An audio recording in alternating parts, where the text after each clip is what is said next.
Halo, pada pertemuan kali ini kita akan belajar tentang box model.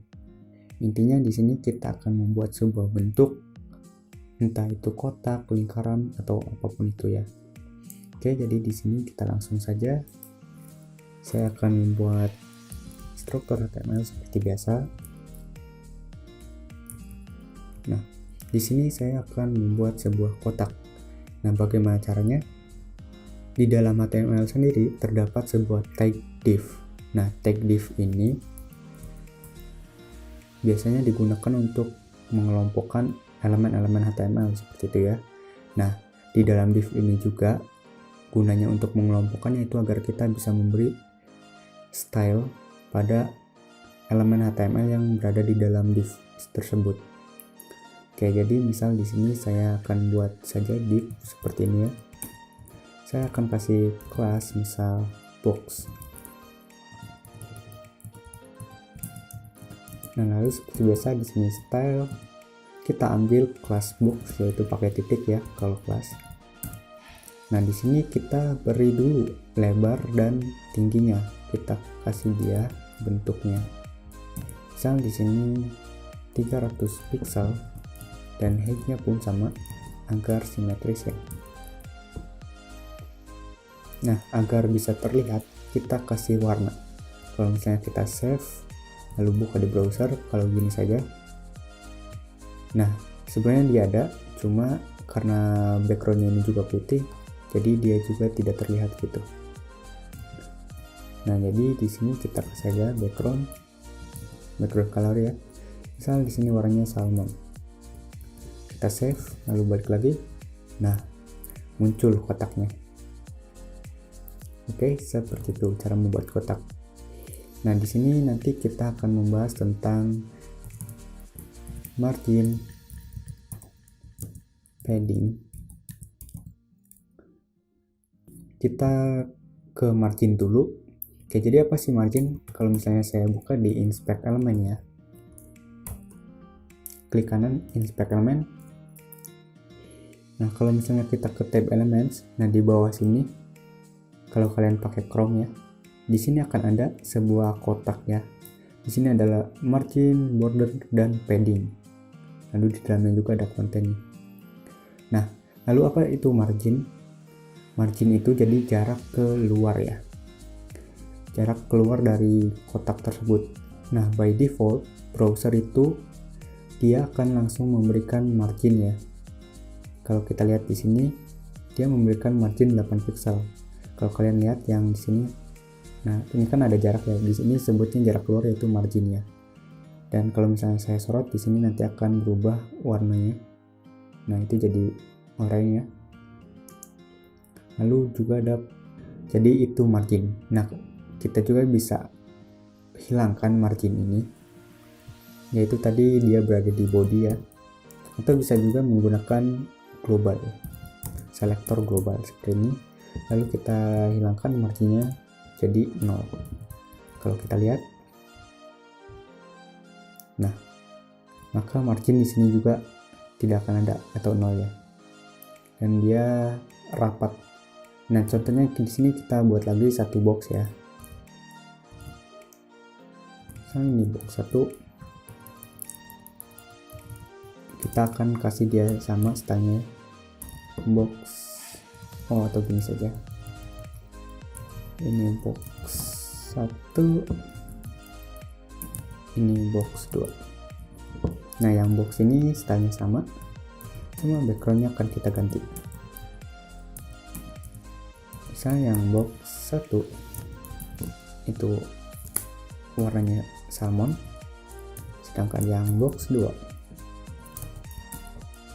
kita kasih warna hijau. Seperti ini. Kalau kita save, kita ke bawah kan, nah di sini dia. Nah, di sini kan dia rapat ya.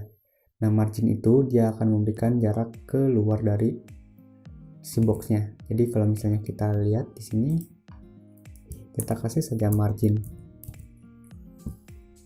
Margin yang apa? Di sini misal saya akan berpatokan pada keduanya ini. Kita akan kasih dia margin bottomnya. artinya jarak keluar ke bawah. Kita kasih bottom misal 10 pixel. Kita save, kita reload. Nah, dia akan ada jaraknya juga. Dan kalau misalnya kita lihat, dia juga ada oranye-oranye ya. Oranye, dan di sini juga ada oranye. Itu tadi margin. Nah, sekarang kita akan membahas tentang padding. Kalau padding ini baru jarak ke dalam. Kalau margin tadi itu jarak keluar, kalau padding itu jarak ke dalam. Misalnya di sini kita cuma punya satu box saja ya.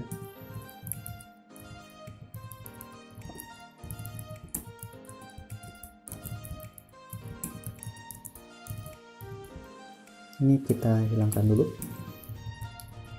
Nah, di sini misal saya kasih paragraf. Nah, seperti itu. Lalu saya kasih seperti biasa lorem misalnya 10. Nah, kan ada lorem. Kita save, kita lihat dulu. Nah, kalau kita perhatikan di sini dia rapat ya. Nah, jadi kita akan kasih dia padding supaya dia ada jarak ke dalamnya. Jadi kita akan taruh di posisi padding ini. Nah, di mana taruhnya? Tentu saja di boxnya lagi. Sini baru kita kasih padding. Oh ya, ngomong-ngomong di sini padding itu kalian juga bisa spesifik ya.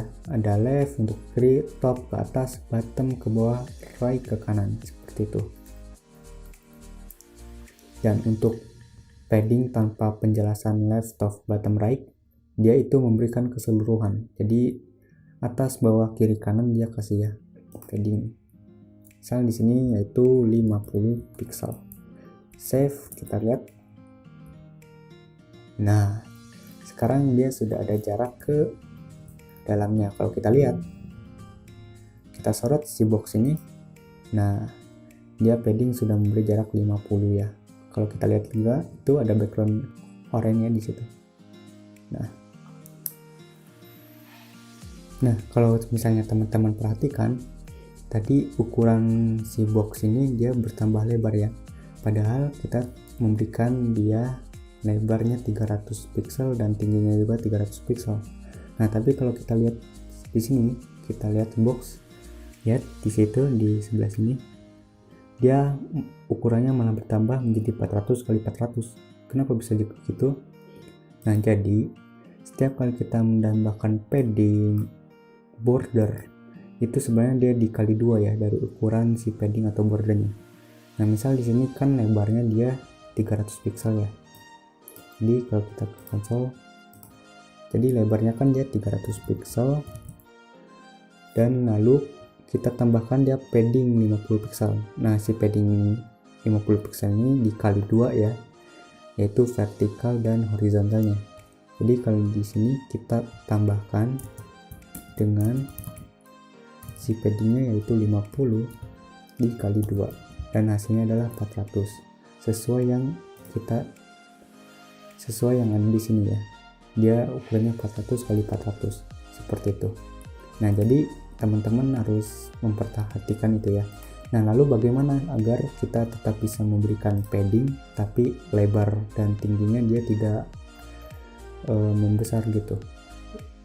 Caranya adalah kita akan menggunakan properti yang namanya box sizing border box. Nah, ini solusinya. Kalau kita reload lagi, nah ukurannya akan tetap seperti semula. Kalau kita sorot 300 kali 300 pixel juga. Nah, jadi seperti itu ya. Jadi solusinya adalah menggunakan box sizing border box. Nah, oke. Mungkin sampai sini dulu ya materi kali ini. Kita akan lanjut di video berikutnya. Terima kasih.